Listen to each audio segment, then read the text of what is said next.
I recently read an article in Sojourner's magazine that was entitled, "When Christians Love Theology More Than People." The first few paragraphs read, "Beyond the realm of churches, religious blogs, and Bible colleges, nobody really cares about theology. What does matter is how you treat people." Historically, Christians have been tempted to categorize the Bible into numerous sets of beliefs that are either inspired or heretical, good or bad, right or wrong, with no room for doubt or for questioning. It's easy to get caught up in theorizing about God, but within our lives, reality is what really matters to most people about us. Theorizing only becomes important once it becomes relevant and practical and applicable to our lives. The author then lists an itemization of contrasting actions and beliefs. Some of the examples are, when I'm sick and you bring me a meal, I don't care whether you're a Calvinist or Arminian. When I'm poor and you give me food and money, I don't care if you're a premillennial or postmillennial. Personally, I would add amillennial. When you visit my grandparents in the nursing home, I don't care what style of worship music you listen to. When you're kind enough to shovel my parents' driveway, I don't care what translation of the Bible you read. When you help my grandmother carry a heavy load of groceries, I don't care what you believe about evolution. When you prevent my kids from getting hit by a car when they're running down the street, I don't care who your favorite theologian is. When you grieve alongside me during the death of a family member, I don't care whether you tithe or not. And then he says, when you love me in deep and meaningful and authentic ways, nothing else really matters. But when you idealize belief systems and turn theology into an agenda, it poisons the very idea of selfless love. The gospel message turns into propaganda, friends into customers, and your relationship with God becomes a religion. You may have the most intellectually and sound theology, but if it's not delivered with love, respect, and kindness, it's worthless. While we may have some issues with some of the author's absolute formulations of his arguments, as I was reading the article, I was reminded of the passage that Timothy just read for us, 1 Corinthians 13, 1-3. If I speak with the tongues of mortals and angels but do not have love, I'm a noisy gong or a clanging cymbal. And if I have prophetic powers and understand all mysteries and all knowledge and have all faith as to move mountains, but do not have love, I'm nothing. If I give away my possessions and hand over my body so I may boast, but do not have love, I gain nothing.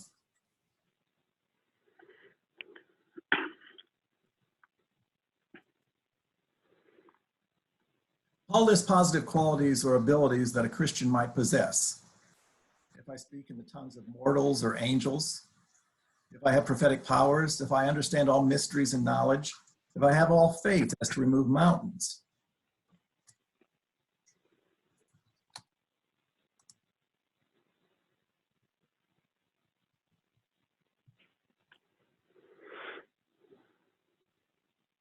If I give away my possessions, if I hand over my body.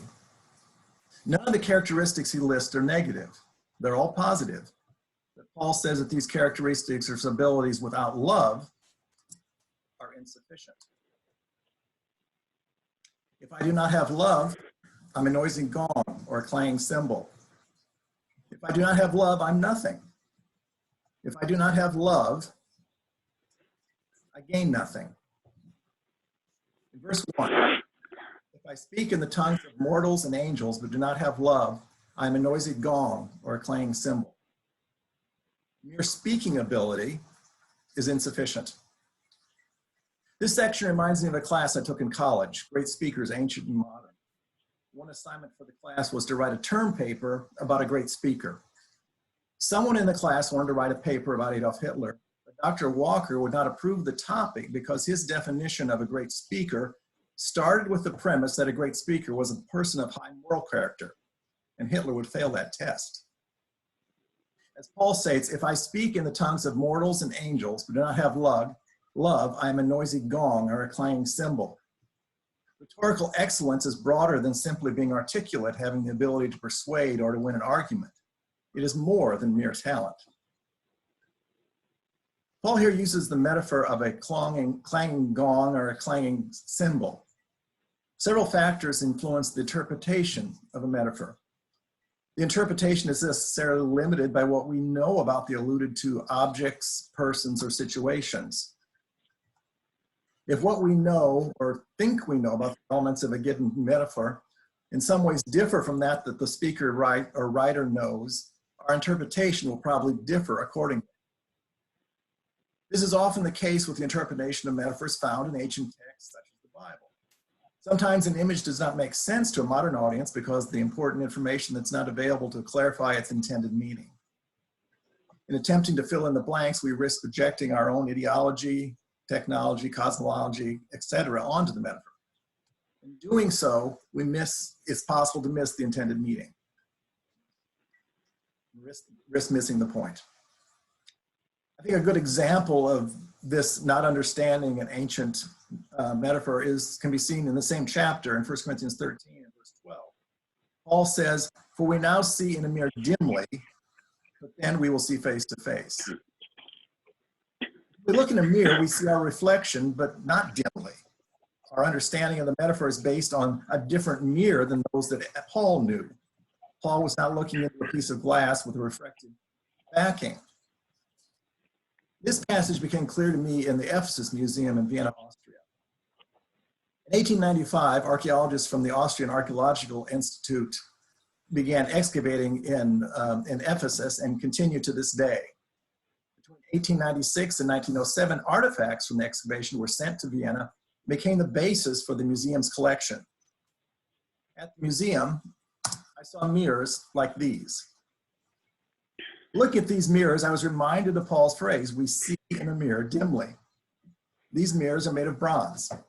They would have been highly polished and you would have been able to see your reflection in the mirror, albeit dimly. It was this museum that I really came to understand what Paul meant with this phrase. It's similar here in this phrase in verse 1. Paul is not referring to something like this. In 1 Corinthians chapters 13 to 15, Paul uses musical metaphors and refers to 5 different musical instruments. While Paul uses military or athletic metaphors multiple times in his letters, this is the only letter where he uses these musical metaphors. Ancient cymbals were cup-shaped instruments that were struck together to produce a sound. In the Old Testament, cymbals were never played alone, but were always played with other instruments and voices. Paul's meaning here is that like a cymbal being played by itself would be mere noise, eloquent words spoken without love would just be a racket, not beautiful music. Then in verse 2, "And if I have prophetic powers and understand all mysteries and all knowledge, and I have all faith so as to remove mountains, but I do not have love, I am nothing. And if I have prophetic powers," think of the example of Balaam. He was able to utter marvelous prophecies, yet his heart was controlled by greed. He wanted Balak's money and to curse Israel, but the Lord forbade him. In Numbers 23:8, Balaam says, "How can I curse whom God has not cursed? How can I denounce those whom the Lord has not denounced?" According to Paul's statement, Balaam was nothing. And then turning to the other element, the element of love. While in English we have the word love, the language that Paul wrote, Koine Greek, there were multiple words for love. The word Paul uses here for love is agape. The term was known, but was not common before the birth of the Christian church. It is used in the Septuagint, the Greek translation of the Old Testament. The Christians of the first century adopted it to designate a love differing from other words translated love. Other Greek words are eros, a desiring love, which is not used at all in the New Testament, and philia, the natural sympathy or friendship, which is used and also used in the New Testament. Agape in the New Testament expresses concern and compassion for the unworthy. Love poured out without thought of personal benefit or reward. Such love seeks only the good of the loved ones. It is ultimate, redemptive, and comes from God. It's the highest expression that was revealed in the cross of Christ and was and remains the trademark of the Christian. This is the word that Jesus used when he talks about the Christian trademark in John 13, verses 34 and 35. I give you a new commandment that you love one another. Just as I have loved you, you should love one another. And then here, the part about the trademark. By this, everyone will know that you are my disciples, that you have love one for another. Another topic that came to mind as I was reading this article is the group called the Pharisees. We're familiar with them from the New Testament. I think the Pharisees has historically been given a bad rap. This can be seen looking at the definition of English. The word pharisaical means marked by hypocritical, sensuous self-righteousness. When we use the Pharisees' examples of rigidity, legalism, and self-righteousness, we're guilty of stereotyping. A closer examination of the New Testament shows a more conflicted view of the Pharisees than the stereotypical notion.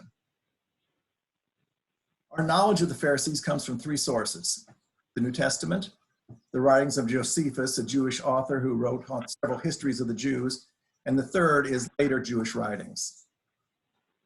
Josephus wrote The War of the Jews about 5 to 79 AD, and another work, The Antiquities of the Jews, about 93 AD. He said in the first century there were three philosophical sects among the Jews. We know the Pharisees and the Sadducees from the New Testament. The third group, the Essenes, are not mentioned in Scripture, but are known today mainly by their connection to the Dead Sea Scrolls. Theologically, we have much more in common with the Pharisees than either of the other two groups. I think we can find interesting parallels between our history and that of the Pharisees. Both regard God's revelation as it appeared in Scripture as the primary focus of our faith. When we find parallels between our experiences and those of other peoples, we can learn to be more loving, humble, and humane in our dealings with that group.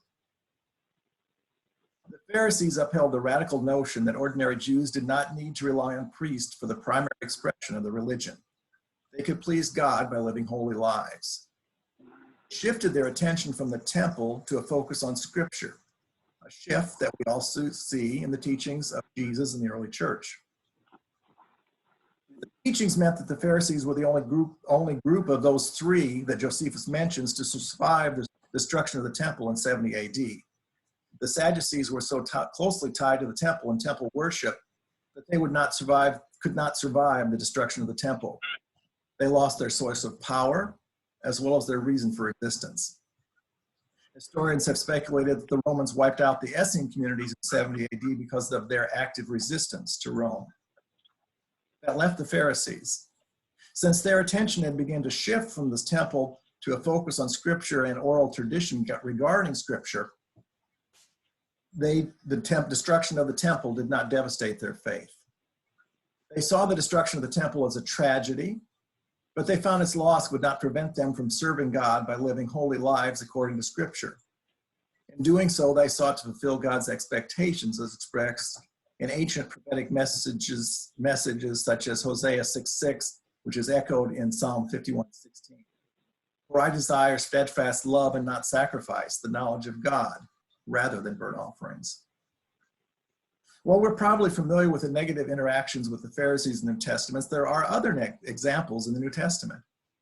For an example, in his gospel, Luke relates 3 instances where individual Pharisees invited Jesus to their home for meals. While at Simon's house, Simon addresses Jesus respectively as teacher in Luke 7, verse 40. In John 3, the Pharisee Nicodemus says to Jesus, Rabbi, we know that you are a teacher who has come from God, for no one can do these signs apart from the presence of God. And in John 7, Nicodemus, at some personal risk, speaks up for Jesus in verse 51 and says, our law does not judge people without giving them first a hearing to find out what they are doing, does it? In John 19, 38 to 42, we read Nicodemus brought expensive spices with which to prepare Jesus' corpse for burial. He assisted Joseph of Arimathea, another member of the Jewish establishment, to ensure that Jesus had a proper burial. Another example in John that shows the Pharisees in a positive light appears with a passage that also portrays them negatively. When Jesus heals the blind, the people brought him before the Pharisees. Because Jesus healed the man on the Sabbath, some of the Pharisees said, "This man is not from God. He does not observe the Sabbath." In the second half of verse 19, we read, "But others said, 'How can it be that he is a sinner who performs such signs?' And they were divided." In other words, some of the Pharisees present understood that what had happened was transcended their understanding of the law of Moses. They know that they had witnessed a miracle of God's grace and not wish to nitpick about the rules of Sabbath observance.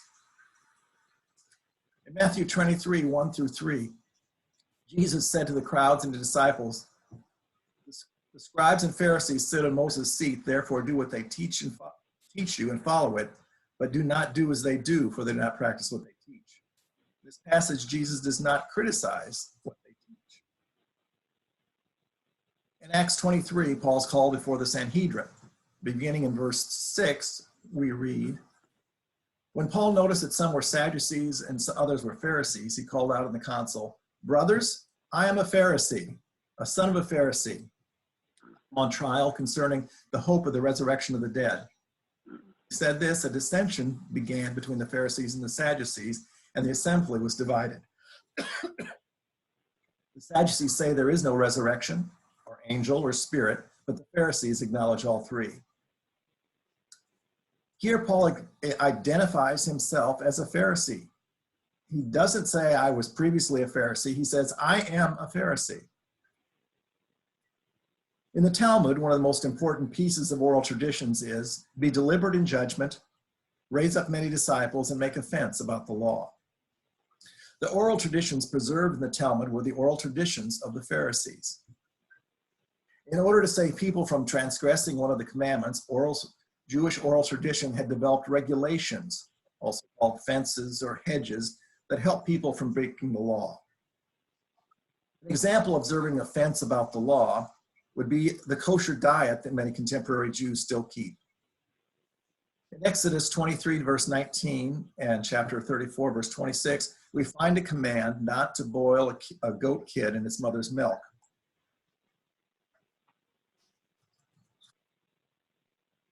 Certain documents from the ancient Canaanite city of Ugarit speak of this practice as part of the ritual sacrifice to Canaanite gods.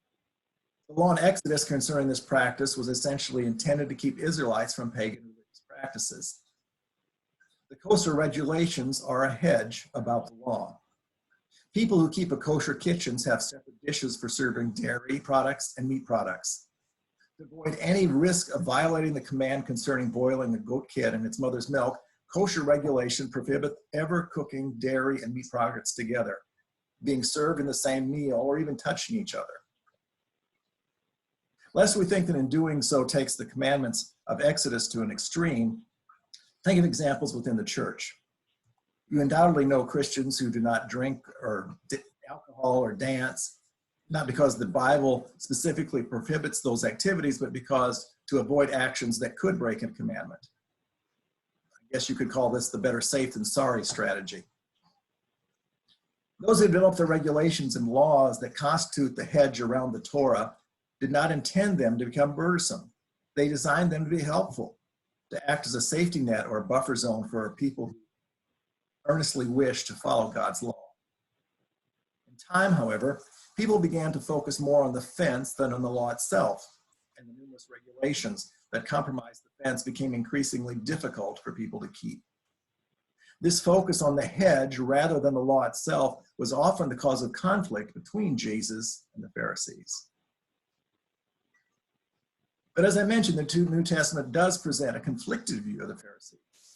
The New Testament presents negative interactions with the Pharisees as well. The harshest of these criticisms is in Matthew 23. In this chapter, Jesus repeats the phrase, "Woe to you, scribes and Pharisees, hypocrites," 6 times as he details conflicts that he has with them. And here we see a connection to the theme of Jesus, of the theme of the lesson.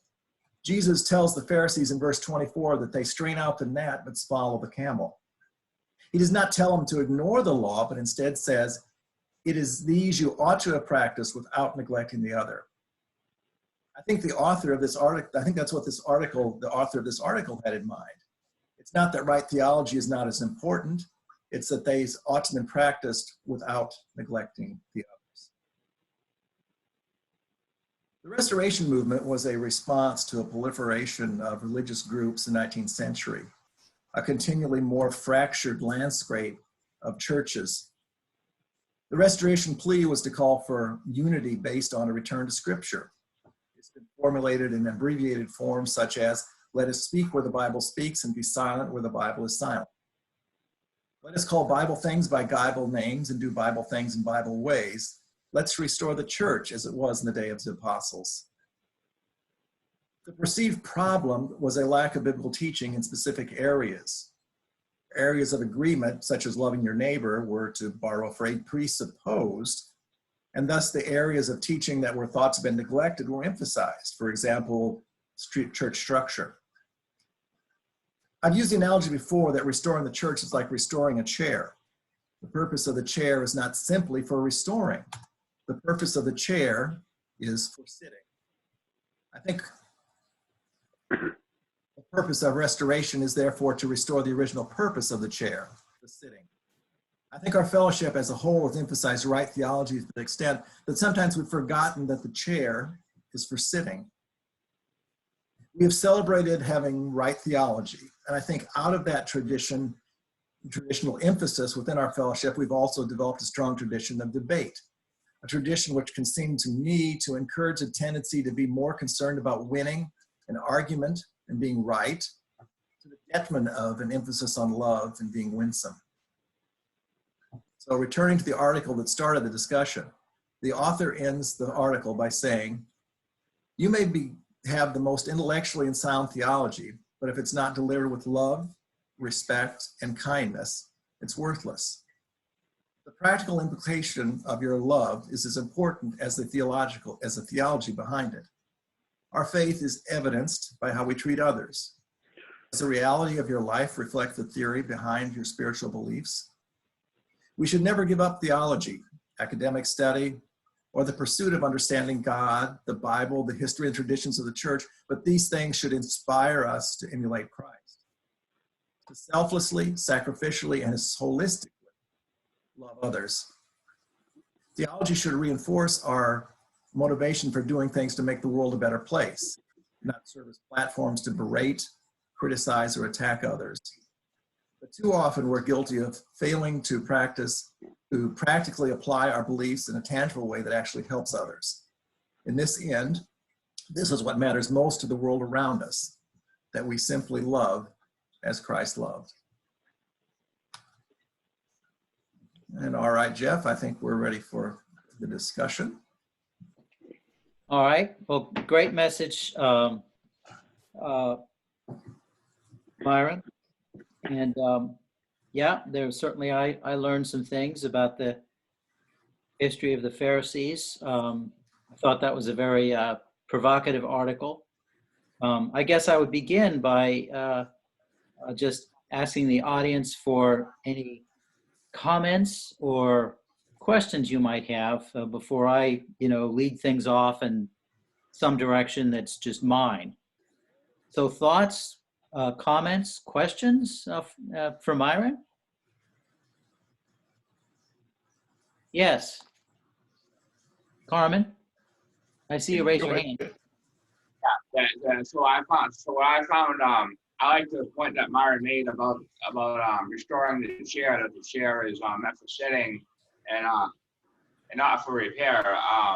And what that made me think about is the foundation of Christianity is not legalistic or necessarily is not necessarily those things, but things like love,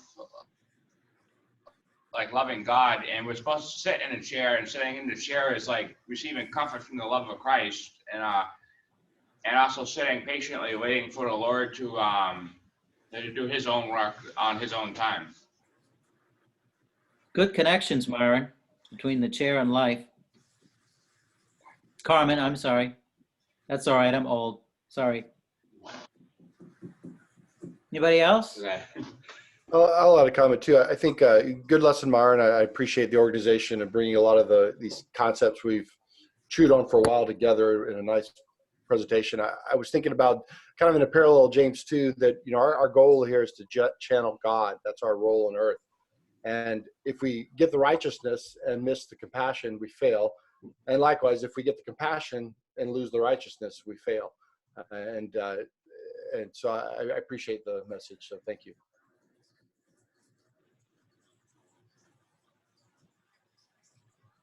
Others?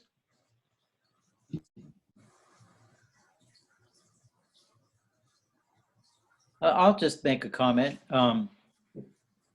in that, you know, if you read that whole, we read part of the passage in 1 Corinthians 3. If you read the whole thing, it's important to pay attention to the language. And I think Myron actually mentioned this, but I want to highlight is that love comes from God. You know, 1 Corinthians 13 does not say, you know, love is kindness, you know, love is giving. You know, love is God is love, which means it's love is a bigger thing than a list of do's and don'ts. It's an error to think that if we, you know, we read that list and we do all these things, that means we have love. We're doing loving things, but love ultimately comes from God. Yeah, I think you can connect that to Teo's lesson also with, you know, we're created in the image of God and therefore we can love. Right.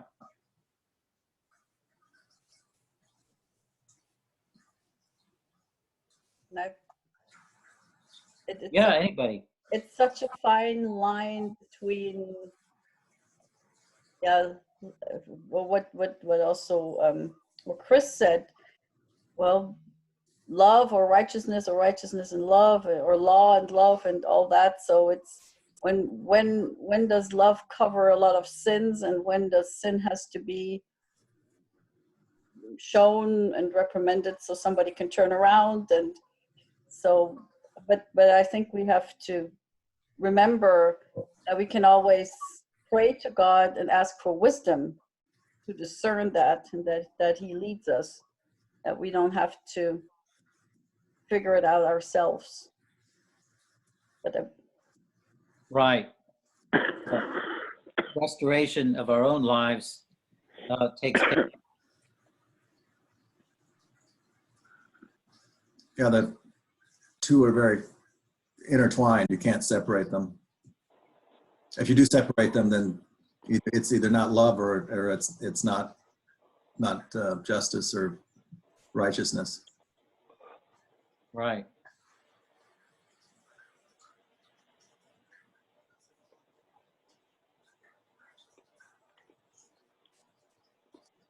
So Myron, I mean, there isn't a lot of conversation. Are there things that you'd like to add that you wish you'd said or that you didn't have time to say before? Like I said, the connection of the two, it's definitely a continual balance of the two. Like I say, using the Pharisees as an example, and say I do think they're often like us. I think they tended to go more toward the righteousness and maybe lost some of the love. I suspect that we more tend to do that as. I mean, like I said, with some of the things with the pandemic. I mean, at the grocery store, the signs on the floor. I mean, in the grocery store, I mean, I don't go down the aisles the wrong way. And I mean, I realize I'm a rule follower, and I guess that comes partly out of faith that we're used to looking at rules. So I do that as well. The whole time I was thinking also of the brethren and sisters who left the church, and I tried to connect my thoughts of love and justice and correctness with my reaction to them. Yeah. I mean, I think the ultimate example, of course, of someone who knew how to do this perfectly is Jesus Christ. Absolutely. And I think the more time we spend, thinking about him and his ministry and relying on him, because he obviously, he had to walk this balance too. I mean, he was sinless, and yet he was the most loving person that ever lived. I mean, nobody would call Jesus a legalist in the bad sense of the term. And yet he was the most righteous man that there's ever been. So, well, how did he do that? Well, we learn through the Gospels, we learn through the Spirit of Christ as well. And we learn from, like he said, if you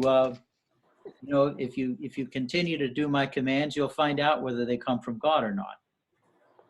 So it's like restoring a chair. Is our lives are like that too. We got too much caked on varnish or whatever, and creaky joints that need glue and whatever, and it just takes time. It's a lifetime experience. So Jeff, I'll add one comment here too. As I think through this process of we need to be righteous and we need to be compassionate, and both of those go hand in hand. Yet we all fail one side or the other. I mean, it's a given. But there's a difference between us striving for this righteousness and this compassion, and the way that others may perceive or walk away. And I guess I just want to throw that out that Jesus offended many, and they came away saying, "I can't believe who does he think he is?" when he did everything perfectly. And yet, I think similarly, we have people that walk away from the church, and when they look back through their jaded eyes from their own sin, they say, well, they were judgmental and they were just trying to tell me what to do. Sometimes that's the case, but sometimes that wasn't the case. It was just people's perspective. And so I think as we wrestle with this, we need to strive to be right, to be like God. We also need to be careful what stock we take in people's perception of this, and be careful to search for the truth, not simply react to the reactions. It's kind of obvious, but I thought I'd state it because we often do take a lot of stock in some of the cultural's view of that the church is always judgmental. And I mean, I've grown up in the church. I've seen judgmental in the church, but I've also seen lots and lots of good stuff that's right on that often gets missed because people that are frustrated or have ran away from the church point to the problems that they could discern. There's another thing. I'm going to pop in here. I have a problem. I love my neighbors. Don't have a problem of giving since I was a kid. And I love Jesus. I believe I knew him, or felt I knew him at age 6. And I went and I love my neighbors. I get their packages. I do it for God first, then through God for them, and help them in any way, even with the animals or trash or anything, for the right reasons. And I believe if you have the right purpose and reason for your giving, good or otherwise, God will grant you the ability to be able to pursue it and do it. But I have a problem with the mask problem, that we have some ignorant people in Melrose, on West Wyoming. We got the considerate ones that you talk about that are godly. They'll go in our back parking lot and they won't be in front of us, whether they're wearing a mask or they're not wearing a mask, and staying 6 feet apart.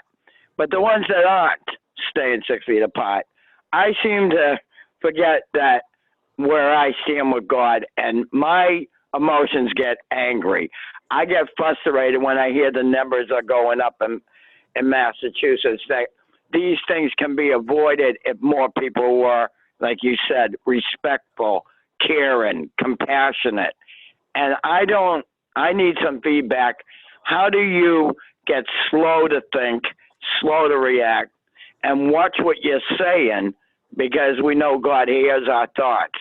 How do you put yourself in perspective where you're protecting yourself and another person is allergic to everything, like my friend Dottie, and not keep getting angry at them and thinking the worst about them, and turn it into love, as you put it in the lesson?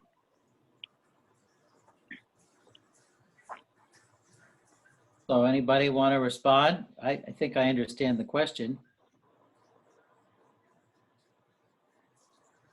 I mean, I will say that I struggle myself with anger about a lot of different things. I mean, I'd make a long list.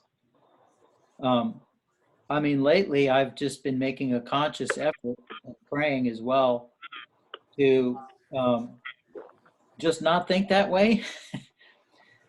Okay.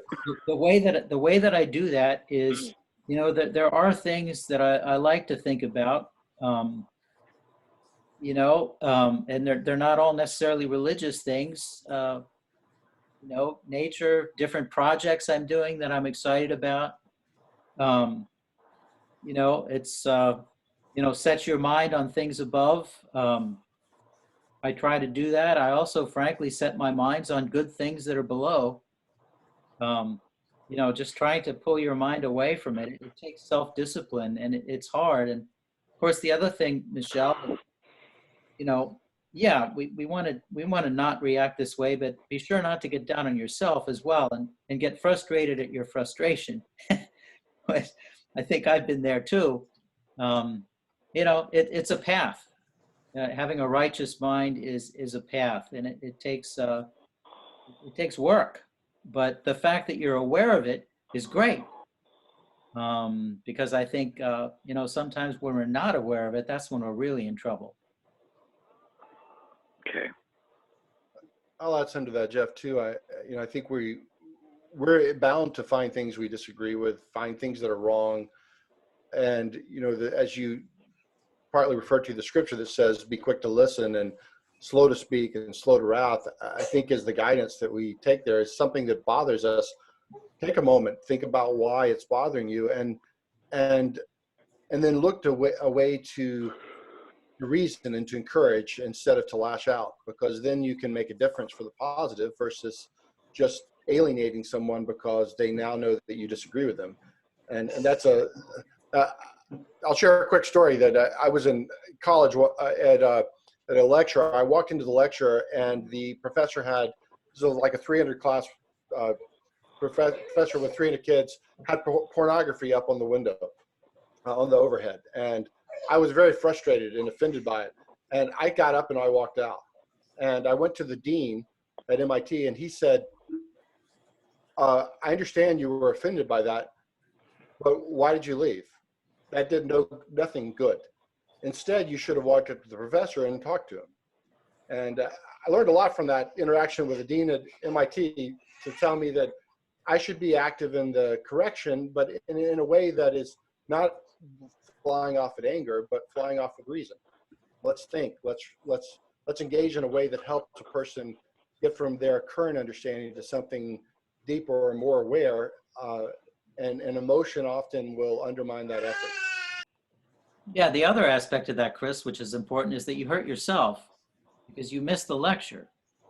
And, you know, when we become angry and act in an angry way, you know, when I get angry, I end up wasting time. You know, something goes through my mind. And then I look back and I say, you know, what have I been doing for the last 10 minutes? So, you know, it hurts us too, as well as other people. Can I possibly add something? I wanted to say, Myron, first of all, excellent lesson. I really love how the article kind of spurred your thinking in this lesson.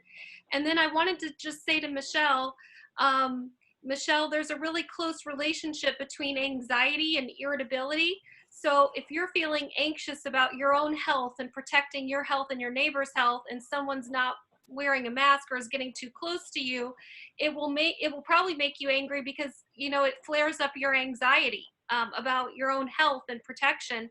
And what I would tell you is that probably those people who are doing that, who that you feel like, you know, are being disrespectful or inconsiderate, they may just have very low anxiety levels. They may not be worried about getting sick or making other people sick. And sometimes it's not intentional, even though it might be frustrating or annoying for you. So just wanted to throw that out there. Thank you for that, because I have seen mothers with their children, which upsets me, because we're supposed to be a good example, God said, and don't hinder the children from coming on to him. And there's a lot of parents and children on West Wyoming, believe me, that are not wearing their masks. And I feel, not for myself, but for them and the children.